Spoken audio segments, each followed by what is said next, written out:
Assalamualaikum warahmatullahi wabarakatuh. Halo semuanya, perkenalkan nama saya Salmin Muhammad Dengkila, dengan NPM 073524111057. Saya dari kelas 2F2. Jadi tujuan dari pembuatan video kali ini adalah untuk memenuhi nilai tugas dari mata kuliah eh, dasar pemrograman yang telah diberikan oleh dosen pengampu. Kita langsung saja ke pembahasan. Jadi di sini terdapat dua soal. Yang pertama, Tono diminta untuk membuat program yang bisa menghitung luas dan keliling lingkaran berdasarkan nilai jari-jari yang diinput. Bantu Tono untuk mengerjakan tugas tersebut. Oke teman-teman, jadi di sini kita disuruh untuk membantu Tono ya, untuk mencari eh, apa ini, menghitung luas dan keliling lingkaran. Oke, kita langsung saja ke pembahasan program. Oke, jadi sini sudah ada program yang dapat menjawab apa yang dicari oleh Tono tadi tentang menghitung luas lingkaran. Oke, pada bagian pertama kita perlu mengimpor modul math karena kita akan menggunakan konstanta pi yang ada di dalam program yang kita sedang kita kerjakan ini. Karena dengan ini kita bisa menggunakan math pi untuk mendapatkan nilai pi secara akurat. Kemudian pada eh, bagian kedua, ini kita membuat fungsi untuk menghitung luas lingkaran, di mana kita menggunakan rumus luas sama dengan pi kali r kuadrat.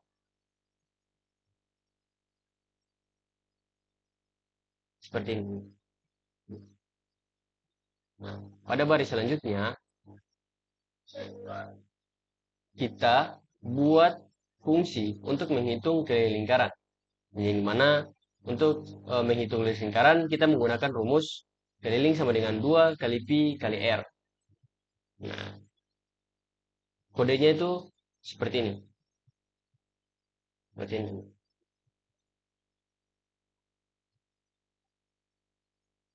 Fungsi ini akan mengembalikan hasil perhitungan keliling. Oke, selanjutnya, agar program yang kita buat ini lebih interaktif, kita perlu tambahkan input supaya pengguna bisa memasukkan nilai jari-jari. Nah, kemudian, karena input dari pengguna berupa teks, kita juga harus mengkonversinya ke float agar bisa dihitung. Seperti ini. Oh.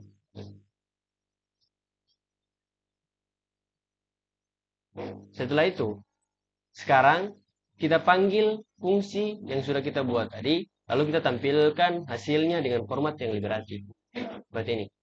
Panggil, lalu kita tampilkan.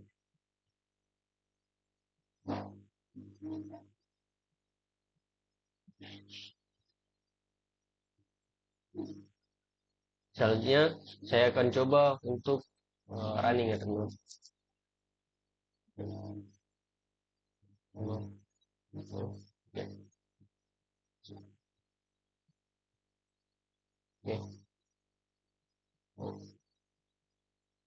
Running ini.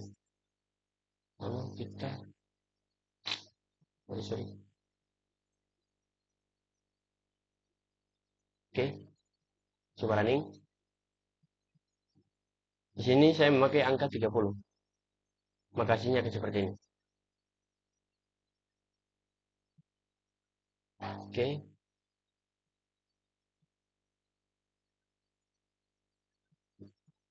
Seandainya jika saya tidak memakai 2 desimal, hapus, maka hasilnya nanti akan seperti ini.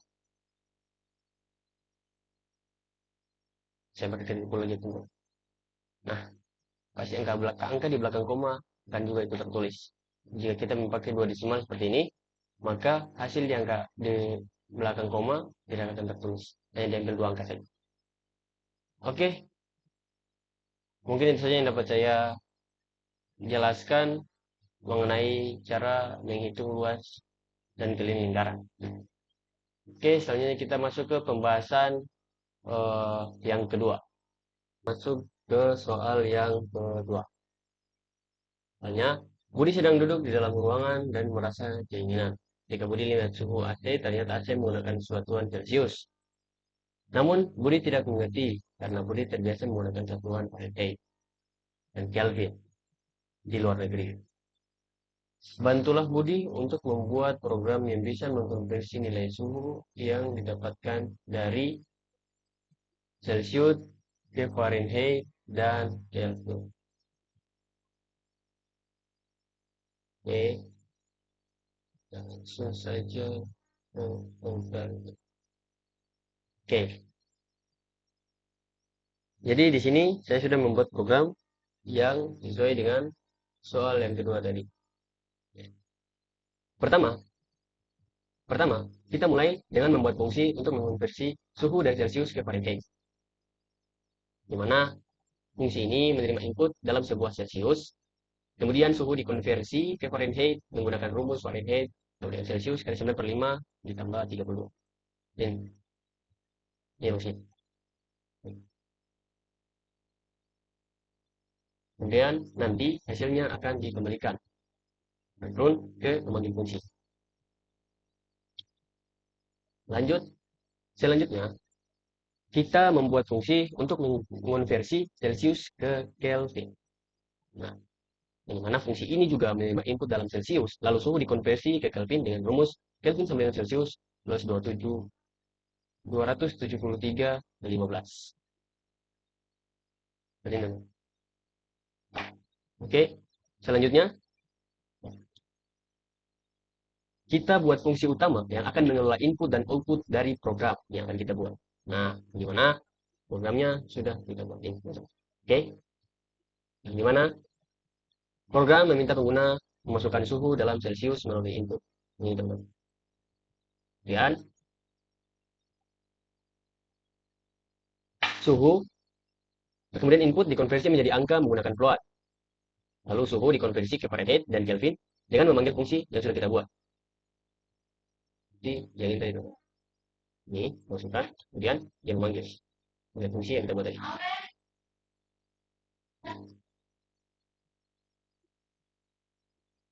Kemudian hasil akhirnya ditampilkan di layar menggunakan print. Seperti ini. Ini aja teman-teman. Oke. Terakhir, agar program yang kita buat ini bisa berjalan, kita perlu panggil fungsi main di bagian akhir program yang telah kita buat. Yang ini teman-teman. Agar programnya bisa berjalan ya.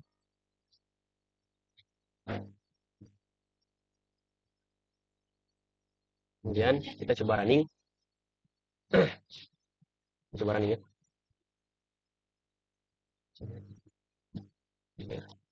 Coba running. Kita masukkan 50. Hasilnya seperti ini teman-teman. Oke. Mungkin itu yang saya dapat jelaskan dari soal yang kedua yang dicari oleh Budi atau soal untuk membantu Budi. Oke. Mungkin itu yang dapat saya jelaskan. Lebih dan kurangnya saya mohon maaf. Assalamualaikum warahmatullahi wabarakatuh.